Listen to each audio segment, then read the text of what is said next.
আমি 29 বছর পালানি, এখনো পালাবো না। স্ত্রী সামিরার নোংরা খেলা আর নিজের সবচেয়ে কাছের গাদ্দার বন্ধু ডনের বেইমানিতেই পৃথিবী থেকে বিদায় নিতে হয়েছিল স্বপ্নের নায়ক সালমান শাহকে। দীর্ঘ 30 বছর পর আজ সেই কালপ্রিটদের ওপর নেমে এসেছে চরম পরিণতি। জেলের ভেতর করা ডিম থেরাপিতে বেইমান ডন একে একে উগরে দিচ্ছে সেই কাল রাতের সব ভয়ঙ্কর সত্যি। বাঁচার জন্য শেষ 10 মিনিটে ঠিক কি করেছিলেন সালমান শাহ? রিমান্ডে ডনের মুখ থেকে এই অজানা তথ্য বেরিয়ে আসতেই এখন চরম আতঙ্কে কাঁপছে সালমান শাহর স্ত্রী সামিরা। পাপ যে বাপকেও ছাড়ে না, এবার তা হাড়ে হাড়ে টের পাবে এই কালপ্রিট।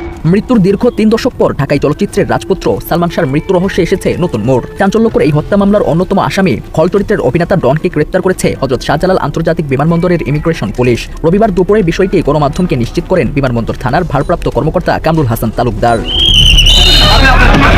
এই বিচারের ভয়ে সে নিজে পালিয়ে যাওয়ার জন্য চেষ্টা করেছিল, কিন্তু তার চেষ্টাটা ব্যর্থ হয়ে যায়। মাত্র 12 লক্ষ টাকার চুক্তিতে 30 বছর আগে চেতনানাশক ইঞ্জেকশন দিয়ে এভাবে নিজ বন্ধু সালমান শাহকে হত্যা করে সামিরা ও ডন। হ্যাপি ওয়ার্স ওমরা পালনের নাটক করেও শেষ রক্ষা হলো না ডনের। একসময় ছিলেন বন্ধু, একই চলচ্চিত্র অঙ্গনে পথ চলা ছিল ঘনিষ্ঠতাও। সে আশরাফুল হক ডনই এখন সালমান শাহ হত্যা মামলার 4 নম্বর আসামি। কিন্তু কিভাবে বন্ধুত্বের সম্পর্ক থেকে সালমান শাহর মৃত্যুর মামলায় আসামি হলেন ডন? 1996 সালের 6 সেপ্টেম্বর শরতের এক সকালে ঢাকায় চলচ্চিত্রের আকাশে নেমে এসেছিল গভীর শোক। মাত্র 25 বছর বয়সে রহস্যজনকভাবে মারা যান তুমুল জনপ্রিয় চিত্রনায়ক সালমান শাহ। সালমান শাহর মৃত মুখটা এখনো চোখে ভাসে। এখানের মধ্যে হাতটা রেখেছি, একদম হার্ট যে জায়গায় থাকে সেখানে হাতটা রেখে বললাম, সালমান শাহ তুমি কাজটা ভালো করো। সবার মনে যুগ যুগ ধরে একটা প্রশ্ন ঘুরপাক খাচ্ছে, শেষ মুহূর্তে বাঁচার জন্য কি করেছিলেন সালমান শাহ? এত শক্তিশালী একজন মানুষ কেন নিজেকে বাঁচানোর কোনো চেষ্টা করতে পারলেন না? তবে চরম সত্যটা শুনলে আজ যে কারো বুকের ভেতরটা কেঁপে উঠবে। আসল ঘটনা হলো বাঁচার জন্য তাকে কোনো সুযোগই দেওয়া হয়নি। ইস্কাটনের ফ্ল্যাটে সেদিন একদম শান্ত ও অচেতন অবস্থায় ঘুমাচ্ছিলেন সালমান। এই তারকা ঘুণাক্ষরেও টের পাননি তার সবচেয়ে কাছের মানুষরাই তাকে চিরতরে শেষ করে দেওয়ার ফাঁদ পেতে রেখেছে। আসসালামু আলাইকুম বন্ধুরা, নতুন একটি ব্রেকিং নিউজে আপনাকে স্বাগতম। দেশ ও প্রবাস থেকে যে বা যারা আজকের এই তথ্যবহুল আলোচনা সমৃদ্ধ ভিডিওটিতে ক্লিক করেছেন তাদেরকে আন্তরিক ধন্যবাদ। তো বন্ধুরা, আজকে এমন কিছু তথ্য আপনাদের মাঝে তুলে ধরবো যা আপনারা শুনলে বা দেখলে অবাক হয়ে যাবেন। আপনাদের গা শিউরে উঠবে, চোখ কপালে উঠতে বাধ্য হবে। তো বন্ধুরা, ভিডিওটিতে একটি লাইক দিয়ে চ্যানেলটি সাবস্ক্রাইব করে চলুন পুরো ভিডিওটি দেখে আসি।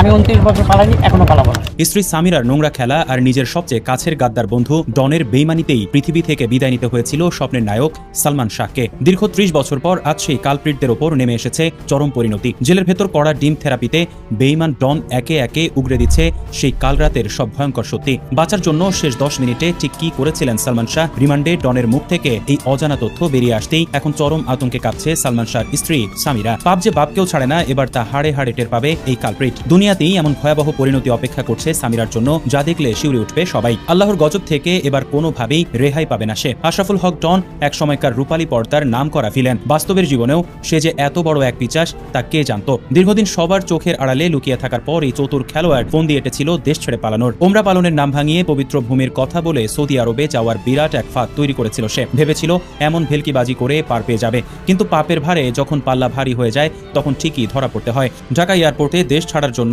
যখন সে ইমিগ্রেশনের সামনে দাঁড়ায়, ঠিক তখনই ঘটে যায় বড় এক নাটক। তার পাসপোর্টের তথ্যে বিপদের সংকেত বেজে ওঠে। মুহূর্তের মধ্যেই চারিদিক থেকে তাকে ঘিরে ফেলে দায়িত্বরত স্পেশাল অফিসাররা। খবর পেয়ে দ্রুত সেখানে ছুটে যায় সিআইডির একটি বিশেষ টিম। চোখের পলকে পুরো এলাকার পরিবেশ থমথমে হয়ে যায় এবং পাকড়াও করা হয় এই কালসাপকে। তবে আসল চমক হলো ডনের এই পালানোর গোপন খবরটি কোনো সাধারণ মানুষের কাছ থেকে আসেনি, আর অতি কাছের কোনো এক আপনজনই পুলিশকে খবর দিয়ে দেয়। বাতাসে এমন কথাও ভাসছে যে এই ঘটনার পেছনে অভিনেতা ডিপজলেরও কোনো না কোনো ভূমিকা থাকতে পারে। তবে সবচেয়ে বড় ঘটনা ঘটছে এখন জেলের ভেতর। সেখানে রিমান্ডে কড়া ডিম থেরাপি পড়তেই ডনের চোখের জল আর নাকের জল এক হয়ে যাচ্ছে বলে শোনা গেছে। এমনকি নিজের চামড়া বাঁচাতে এখন হুড়হুড় করে সামিরার সব গোপন চাল ফাঁস করে দিচ্ছে এই শয়তানের দোসর। ডনের এই কবুলনামা থেকে যে গা শিউরে ওঠা সত্যি সামনে এসেছে তা জানতে হলে আমাদের ফিরে যেতে হবে 96 সালের 6 সেপ্টেম্বরের সেই কাল রাতে। সে সময় বাংলাদেশের সিনেমা জগতের সবচেয়ে বড় সুপারস্টার ছিলেন সালমান শাহ। কোটি তরুণীদের স্বপ্নের রাজপুত্র তিনি। কিন্তু ঢাকার ইস্কাটনের ফ্ল্যাটে যখনই জনপ্রিয় তারকার নিথর দেহ পাওয়া যায় তখন শোকে স্তব্ধ হয়ে যায় পুরো দেশ।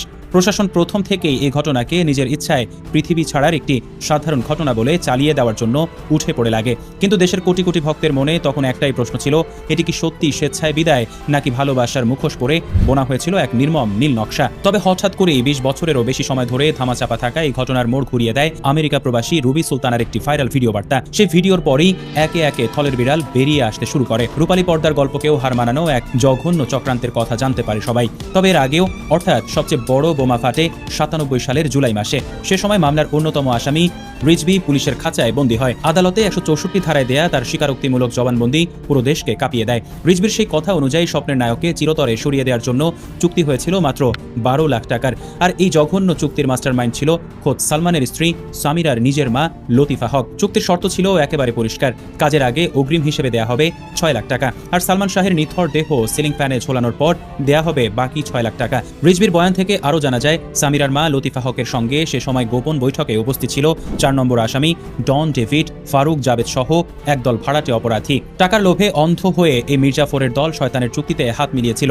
রুবি সুলতানার ভিডিওতেও এই একই কথার মিল পাওয়া যায়। তার মতে এই নরপিচাসের দল সালমানের ফ্ল্যাটে ঢোকার আগে নাকি ওই রুবির ফ্ল্যাটেই বসে সব গোপন ছক কষেছিল, আর সেই ভয়ঙ্কর ছক কষার পরই নেমে আসে সেই কাল রাত। তবে সবার মনে যুগ যুগ ধরে একটা প্রশ্ন ঘুরপাক খাচ্ছে, শেষ মুহূর্তে বাঁচার জন্য কি করেছিলেন সালমান শাহ? এত শক্তিশালী একজন মানুষ কেন নিজেকে বাঁচানোর কোনো চেষ্টা করতে পারলেন না? তবে চরম সত্যটা শুনলে আজ যে কারো বুকের ভেতরটা কেঁপে উঠবে। আসল ঘটনা হলো, বাঁচার জন্য তাকে কোনো সুযোগই দেয়া হয়নি। ইস্কাটনের ফ্ল্যাটে সেদিন একদম শান্ত ও অচেতন অবস্থায় ঘুমাচ্ছিলেন সালমান। এই তারকা ঘুণাক্ষরেও টের পাননি তার সবচেয়ে কাছের মানুষরাই তাকে চিরতরে শেষ করে দেওয়ার ফাঁদ পেতে রেখেছে। আর কি সুযোগ বুঝে মুহূর্তেই ঘরের দরজার আড়াল থেকে হায়নার মতো লাফিয়ে পড়ে ওই পাষণ্ডের দল। ফারুক তার পকেট থেকে বের করে আনে একটি বিষাক্ত ক্লোরোফর্মের শিশি। আর সবচেয়ে শিউরে ওঠার মতো ব্যাপার হলো, স্ত্রী সামিরা নিজের হাতে রুমাল ভিজিয়ে সেই বিষাক্ত জিনিস চেপে ধরে স্বামী সালমানের নাকে। অর্থাৎ বাঁচার জন্য শেষ কয়েক মিনিটে সালমান শাহ লড়াই করার বিন্দুমাত্র সুযোগও পাননি। বিষাক্ত গ্যাসে যখন তিনি ছটফট করছিলেন, তখন ঘরের ভেতর থাকা 5 থেকে 6 জন লোক তাকে শক্ত করে চেপে ধরে। ধস্তাধস্তির এক পর্যায়ে ড্রেসিং রুমের দরজায় এসে দাঁড়ায় চলচ্চিত্র প্রযোজক ও মামলার 3 নম্বর আসামি আজিজ মোহাম্মদ ভাই। সে ঘরে ঢুকেই সালমানের দুপাশ শক্ত করে চেপে ধরে এবং শরীরে একটি ফাঁকা সিরিঞ্জ দিয়ে ইঞ্জেকশন পুশ করে। এই জঘন্য কাজে সরাসরি সাহায্য করেছিল সামিরা এবং তার মা লতিফা হক। সালমানের শরীর যখন একদম নিস্তেজ হয়ে পড়ে, তখন ড্রেসিং রুমের ভেতর থেকে একটি মই টেনে আনা হয়।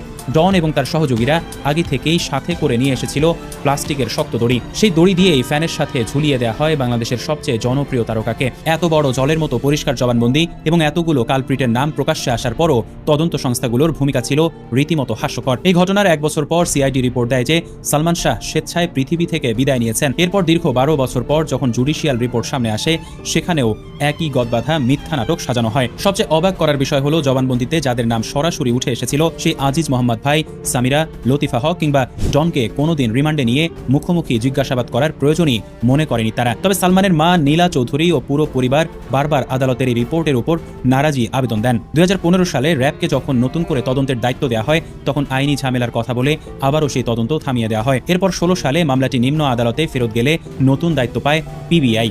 20 সালে পিবিআই যখন তদন্ত প্রতিবেদন জমা দেয়, সেখানে চরম চালাকি করে জনপ্রিয় নায়িকা শাবনূরকে বলির পাঠা বানানো হয়। দাবি করা হয় শাবনূরের সাথে অতি অন্তরঙ্গতা এবং স্ত্রীর সাথে পারিবারিক কলহের জেরে সালমান এই পথ বেছে নিয়েছেন। কিন্তু সালমানের পরিবারের সোজা দাবি, স্ত্রী সামিরা হকের সাথে চিত্রজগৎ ও বাইরের বেশ কয়েকজন প্রভাবশালী ব্যক্তির নোংরা ও অনৈতিক সম্পর্ক তৈরি হয়েছিল।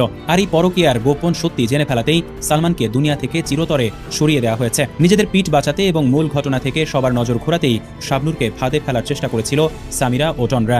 সালমানের পরিবারের এই দাবির কারণে পরবর্তীতে আদালত পিবিআই এর সেই চূড়ান্ত প্রতিবেদন সরাসরি বাতিল করে দিয়ে এটিকে একটি পরিকল্পিত চক্রান্ত হিসেবে গ্রহণ করার নির্দেশ দেন। বাদীপক্ষের আইনজীবী ফারুক আহমেদ আক্ষেপ করে বলেছিলেন, আসামি রিজভি যখন জেলে ছিলেন, তখন তাকে রিমান্ডে নিয়ে সঠিকভাবে জিজ্ঞাসাবাদ করলে 24 ঘন্টার মধ্যেই পুরো জট খুলে যেত। কিন্তু অদৃশ্য কোনো এক মহাশক্তির ইশারায় এই ভয়ঙ্কর অপরাধীদের সবসময় আড়াল করে রাখা হয়েছিল।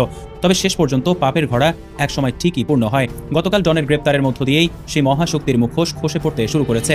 জেলের ভেতর কড়া ডিম থেরাপিতে এই পাষণ্ড এখন সামিরার সব নোংরা চাল ফাঁস করে দিচ্ছে। এত বছর ধরে ধরাছোঁয়ার বাইরে থাকা সামিরার জন্য এখন উল্টো দিন গোনা শুরু হয়ে গেছে। তার বাঁচার সব আশা এখন শেষ। পালানোর আর কোনো পথ খোলা নেই তার সামনে। এতদিনের জমানো অতীত কর্মের কড়া মাসুল তাকে দুনিয়াতেই দিতে হবে। সৃষ্টিকর্তার বিচার যে কতটা ভয়াবহ হতে পারে তা এবার হাড়ে হাড়ে টের পাবে এই ভয়ঙ্কর চক্রের প্রতিটি সদস্য। কারণ প্রকৃতির বিচার বড় কঠিন জিনিস। আজ ডন ধরা পড়েছে, আর কাল হয়তো সামিরার হাতেও হাত করা পড়বে। এই চরম পরিণতি দেখার অপেক্ষায় আছে দেশের প্রতিটি মানুষ। কাল রাতের সেই নীল নকশার আসল সত্য এবার সবার সামনে দিনের আলোর মতো ফুটে উঠবে। তো প্রিয় দর্শক, আজ এই পর্যন্তই ছিল আমাদের বিস্তারিত সংবাদ। যদি আপনাদের কাছে এই তথ্যগুলো ভালো লেগে থাকে, তাহলে আমাদের চ্যানেলটি সাবস্ক্রাইব করে ভিডিওটি একটু শেয়ার করে আমাদের পাশেই থাকবেন। তো বন্ধুরা, আপনারা ভালো থাকবেন, সুস্থ থাকবেন। আজকে এই পর্যন্তই বিদায় নিচ্ছি। আল্লাহ হাফেজ।